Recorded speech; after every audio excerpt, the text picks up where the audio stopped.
Boy, we better get going. Well, okay. you go ahead with what you got. What Bob and I both read in the paper and had pretty much the same reaction. The Florida Department of Education came out with new goals for student achievement on standardized tests. And they were laid out by race. I think the Asians were the highest. I don't know the numbers.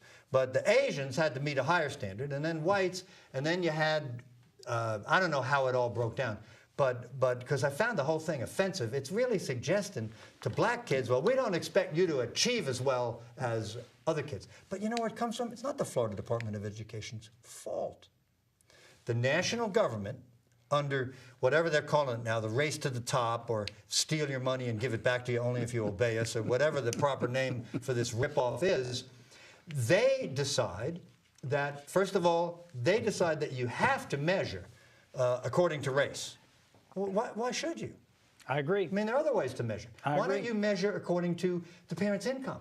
That would be a good way to measure. And I want to suggest to you, any way you measure. Let's say you measure tall people, then you find out, well, the tall people aren't doing as well, so we need to do something about that.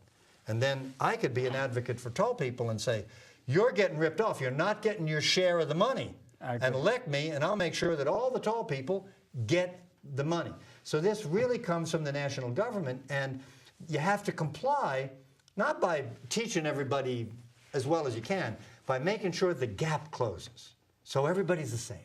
That's the idea, the national government. You think Republican kids ought to be held to a lower standard? I don't think that. Oh, you don't? I don't think we ought. Do you think we ought to report it? Report what? Well, we report race. They ask you on the census form, what race are you? Right. I think you get to deny that. You can. And more we have mixed race people. Of course. But still, the people who are making money off the race deal, they want that race stuff in. So if a Hispanic youngster has a parent that is Caucasian and a father... And one of his grandparents is Asian, what is he? I guess he gets to pick. He gets to average everything. It's very easy. He just does some averaging. Do they even have a box for mixed race? No, they don't. They don't. Here's the kind of nonsense that goes on. Elizabeth Warren, who looks about as white as anybody you can see. She is running for Senate up in Massachusetts, and she was passing enormous government regulations of the financial industry. Well, she scammed up some extra benefits for Harvard by being a Native American.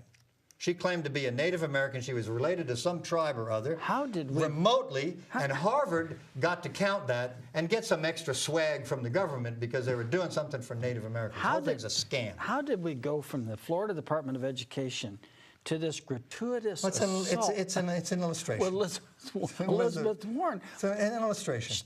I had no warning that was coming. I'm caught dumbfounded. How am I supposed to respond to that? You told me we were going to stay in the Department of Education. The way you can respond is a good point, and we'll move on. I mean, if you want me to tell you how to respond, what do you think? Well, I need next week for Elizabeth Warren because she's a wonderful person. There's no defense for Elizabeth Warren. And she might have a little Indian. Okay, let's not go nuts. Some faint ancestor was a member of some but on the whole, Indian tribe. On the whole, I agree with you that these different standards for different kids, I don't know what motivated it. Maybe it's well motivated. Maybe you want kids to have goals they can meet or something. I don't know, but when you start meddling with something you start fiddling with something like that, you're not going to have a good outcome. I want to ask you the fundamental question. Okay. Should we track performance by race? No. I agree. No. What's that got to do with anything? If kids are doing bad, you give them help. If schools are doing bad, you give them help. Whatever the skin color is. And besides that, we're deciding things based on skin color. I mean, the whole concept of race is kind of fuzzy. Well, what's going to be more fuzzier and fuzzier is we have Asians, Hispanics, Indonesians, and they're all marrying each other. Now people are feel a lot more free to date and marry whoever they feel like. You don't have to have the same skin color, and we're all going to be mixed up. A Jesuit priest at Holy Cross told me this a long time ago, because back in the 60s there were racial problems and stuff. He said, this is all going to be okay when everybody's intermarried and everybody's kind of the same shade of beige or something, which is, maybe that's the way we're heading. I certainly don't see anything wrong with marrying whoever you want, whatever color they are, and, then your kids are a blend and they won't have a place to check on the form, but that's all right.